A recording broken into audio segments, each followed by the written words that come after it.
I don't know about you, but I absolutely hate working on a project that some other mechanic misdiagnosed. What's even worse in this situation is I'm the mechanic that misdiagnosed it. Let me explain. You see, up under my steering column on my 2006 Silverado is where there would normally be a green or white plastic bushing. But in this case, there's already that black one, and you can see the part moving right there with those beautiful letters that say Wolf Engineering. And here's where the misdiagnosis comes in. See, my steering column has this thud noise all the time. And rather than crawling my fat ass under the dash and verifying that I had the old style bushing in there, I assumed, and you know what happens when you assume, that it had an old style bushing in there and not the Wolf Engineering bearing. And I was wrong. So today, Judah and I climbed under there so that we could replace the bushing with a new one, because I bought a brand new GM version, not the Dorman, not any of the other cheapies, the GM one.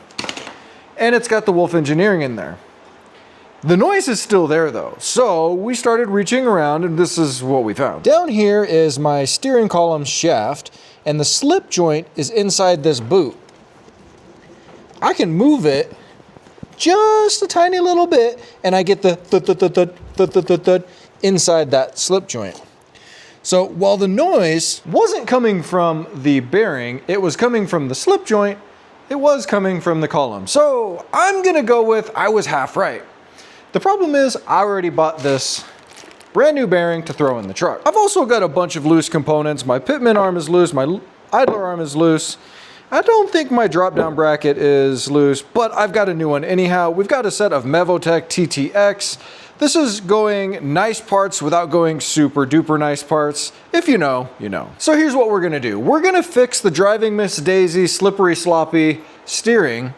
And I want one of you guys to drop down below and give me your best misdiagnosis story and how it turned out. Then whoever gets the most likes on that story, I'll ship them out a new bearing if they want it. Just let me know. For now, we got to get the truck up in the air and start taking apart things so that we can try to fix the steering so that it doesn't dance around like a polka dancer. Let me go ahead and show you the play that we have on our two joints. I'm gonna pull off my splash panel that I made. This is just a piece of sheet metal that I put a simple brake in. My sheet metal brake wasn't quite big enough for this, so I did have to cut it and then re-weld it. But this is something that would be really easy to do on your truck to replace your plastic shield. I did also build in some spacers on the backside so everything would sit nice and flush and give me some room for some longer hardware. What that does is that allows my splash panel to drop down and go over top of this one to create a good flow without things getting jammed up right there. With our splash panel off or our shield here, what you'll look at is back here on our center link, this joint rocks in and out. And what that's doing is, look at my tire here, Judah, is it's allowing the tire movement in and out, which is gonna totally kill our alignment. I've already rotated the tires because I was getting some pretty bad feathering. So I'll get equal feathering all the way around. The same thing is happening over here on our idler arm. It's wiggling in and out, which is giving this tire the ability to move. And both sides can move independently, which is part of what allows for the wiggle while we're driving. So I'm gonna start on the idler side and then we'll see if we're gonna have to pull our box to get the Pitman off. Starting over here, we gotta get our cotter pin out. 21 under here. My Pitman and idler arm pullers don't seem to fit, so I'm gonna try my little gear wrench 3-jaw, 2-jaw puller set that I have. There it is, nice and loose now. That sucker's tight. That should have been it right there. A set of 21s here.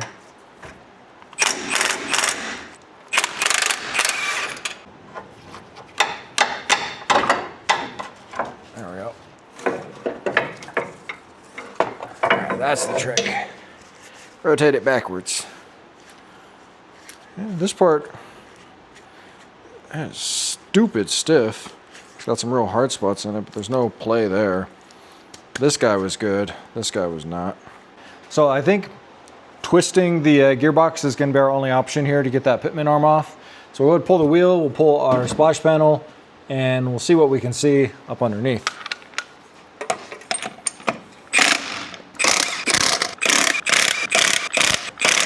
All right, old man back time.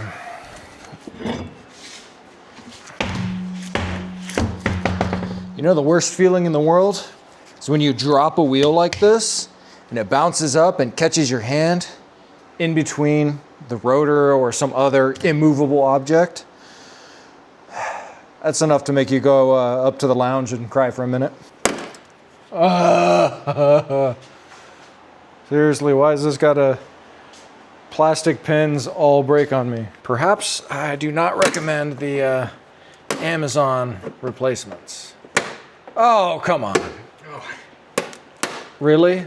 Every single one? If every single one, oh my gosh. Glad we're both wearing glasses.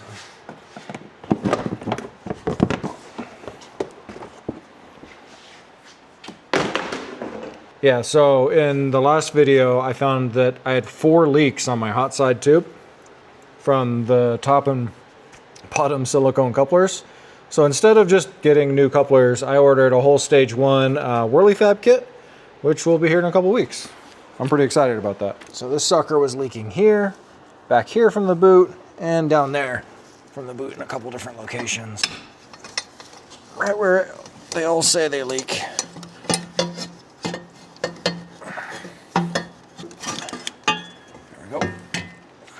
Oh yeah, now I can actually see the top of the gearbox and everything down there, plus our fittings. All right, let's disconnect our power steering lines. We're gonna have to bleed the system. Boy, this is just going great. This is going great. Ugh, holy crap, how tight is this? Freaking King Kong put this on here? Somebody was really hoping to not have any leaks when they were done. Crikey, put my finger right into the radiator. Push in. There we go. Teamwork.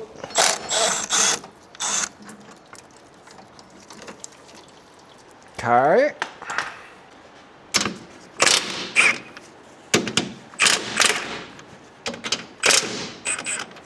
That allows the box to move a whole bunch. We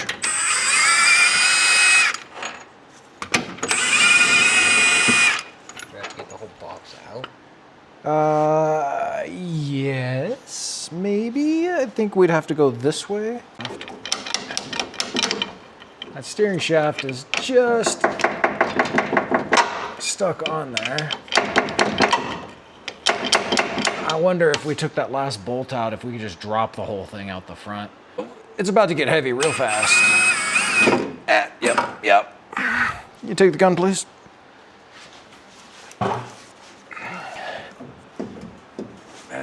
Okay, it's sitting on the frame at least. Steering shaft didn't come off still. Now would be the absolute time to replace the steering shaft. Boy, do we do things out of order. Just want to a little tappy. So much for not going anywhere. Well, it was holding itself up there. Hopefully we didn't do anything with the steering shaft wheel up there. Now the steering wheel's loose. Hopefully she doesn't decide she wants to go rotating or anything. All right, well, that's certainly the way to get the Pitman off easier.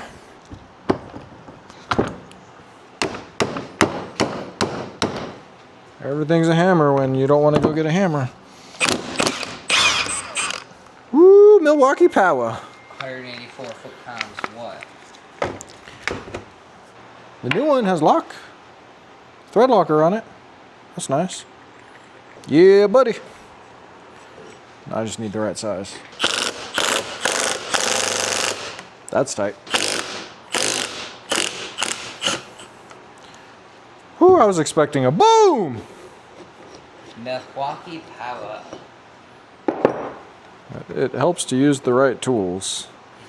One, Just look at the 2, 3. 1, 2, 3. Okay. There we go. Now, see, I also noticed that it was missing. There's supposed to be like a plastic buffer here that seals this from dirt that whoever put this new box in last time seemed to have left out. That shot back all over my feet. Before we install our arm, I'm going to go ahead and install our Zert fitting. I really appreciate that these come with these little plastic covers. That way they stay nice and clean so that we can actually install or get some grease in there next time. No, I'm going to use it, but you got to tighten this down and then put that on there.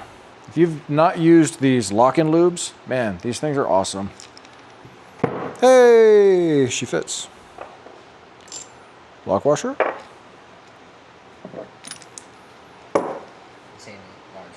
Very large nut. So I've got my repair instructions from eManual Online. These are one of my longtime channel sponsors. I've got a link down below. You guys know I like to do everything to torque spec.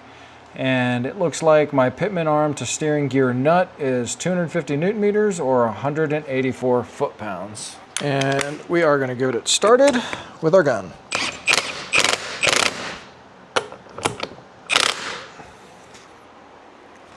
Jeez. It's bending the voice off the bench. Just bending the entire workbench. Yeah, I mean...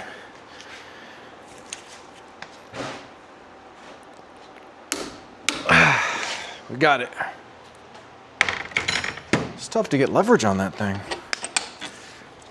I mean, it's not going to be pretty and shiny anymore, I can tell you that. I mean, it held up pretty good, actually.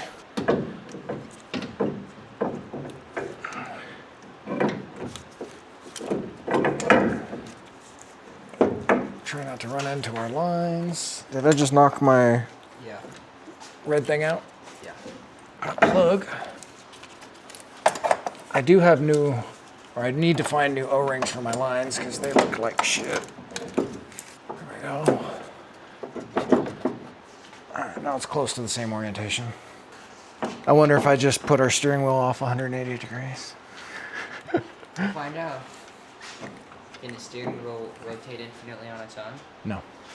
Because the slip ring inside will break, which I'm pretty sure is already broken, which is why our steering wheel controls don't work.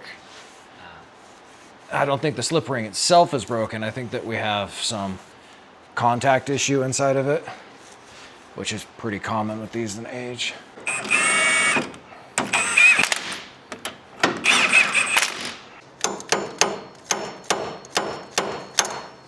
Yeah, that's going on now.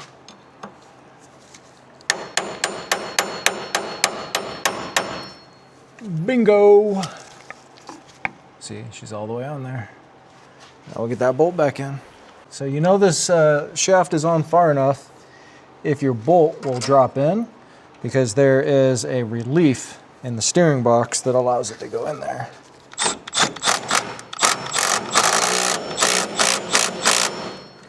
All right, that's about as tight as the last guy made it. I didn't like the way that the O-rings that I took out of the steering box looked. They kind of have this frayed edge. So I found a set of O-rings in my O-ring kit. I've got a couple different boxes of O-rings for this exact instance that I keep in a bigger box labeled O-rings, plus a bunch of free O-rings from other stuff. I was using ChatGPT and it says inner diameter of 7.65, outer 10.8, and a thickness of 1.78. These seem to fit those specs according to my little dial calipers here. So in they go. With our Pitman arm all installed, we need to get our idler arm set up. So we're going to do the same thing as we did there. We're going to pop our little green caps out. I'm going to install the extension hose, even though I'm not exactly sure where I'm going to put the other end, but we'll have it. And then we'll get the arm attached to the drop bracket. And while we're here, don't forget to put grease in them. Leaving this little pivot bracket off just in case so I can see the grease come out of it. So it's starting to pop up and out of the little hole there. And this does have a hold down point inside. So I'm gonna go ahead and bust out my suspension toolkit so that I can hold that and crank at the same time. Now we're gonna try to snake this guy back in the same direction we pulled it out. I feel like this hose is gonna be kind of a pain in the butt though.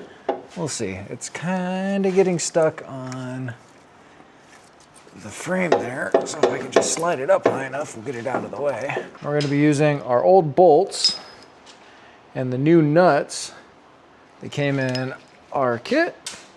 These idler arm to frame brackets are gonna be 73 foot-pounds. There we go. There we go, got one down.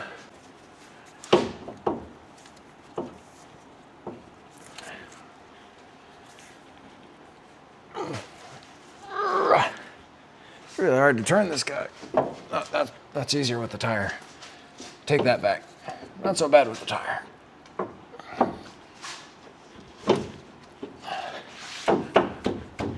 we go, 2 down. As you're doing this, make sure that you keep the little washer up on top of the idler. That's the seal. Pitman arm gets the big nut. Idler arm gets the little one. We're gonna tighten both of these nuts down to 46 foot-pounds to the relay rod, they call it the center link. And we're gonna have to go a little bit further in order to get our cotter pin in there. This kit comes with these really cool reusable clips. You see right there, this side of the clip locks in. It's not gonna pull out on its own. Should work real nice. All right, so I am using Dexron here in my power steering system. There are a couple schools of thought on which fluids to use. This one had Dexron in it, I believe, because it was red, so I'm going with that now. You should probably be using the manufacturer spec power steering fluid, which I've got a bunch of over there from previous GM products, but here we are. All right, so what I'm gonna do is have Judah start it, and I'm gonna watch the fluid level, see if it cavitates. If it cavitates, I'm gonna have him shut it down real quick. I'm gonna throw some glasses on in case it like blows out everywhere. I've heard of that happening. I've already been turning the steering wheel side to side to try to get some fluid bled down into my steering box. So, without further ado, Judah, hit it.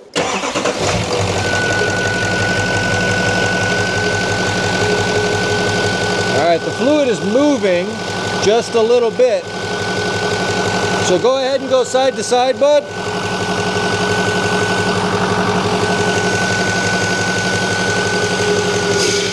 Okay, stop. It dropped below the level there.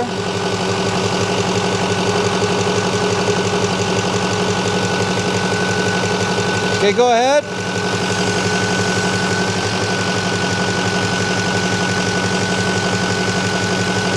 It's really important not to cavitate these systems so you don't get air trapped up in the brake system or the hydro boost. We're just going to go ahead and do this for the next few minutes, and then we'll get back to you on our test drive. I'm not entirely certain what I did, but the steering wheel is off like this now. I'm guessing somewhere along the lines of putting that Pitman arm, I got something off. So I'm going to throw it up in the air. I'm going to do a DIY alignment at home. You've seen me do that before, and I'll get it driving straight like it was before. There's definitely a lot less play in the steering as it's driving, and I can just point it and it goes just like this, right where I want it to. Whereas before, it kind of hit the bumps in the road and it was doing this dance, and it was pretty ridiculous. I mean, it is still a 20-year-old truck with 400,000 miles on it, so I'm not going to ask the world of it. Drives way better though. I definitely recommend these control arms if you're looking for the value alternative to some of the more expensive ones out there. These have a great reputation, and I hope they last me as long as I own the truck. So I'll have everything linked down below so that you can get a set for yours. So like, subscribe, and comment. Enjoy the channel, come back for more, and I'll see you guys in the next one.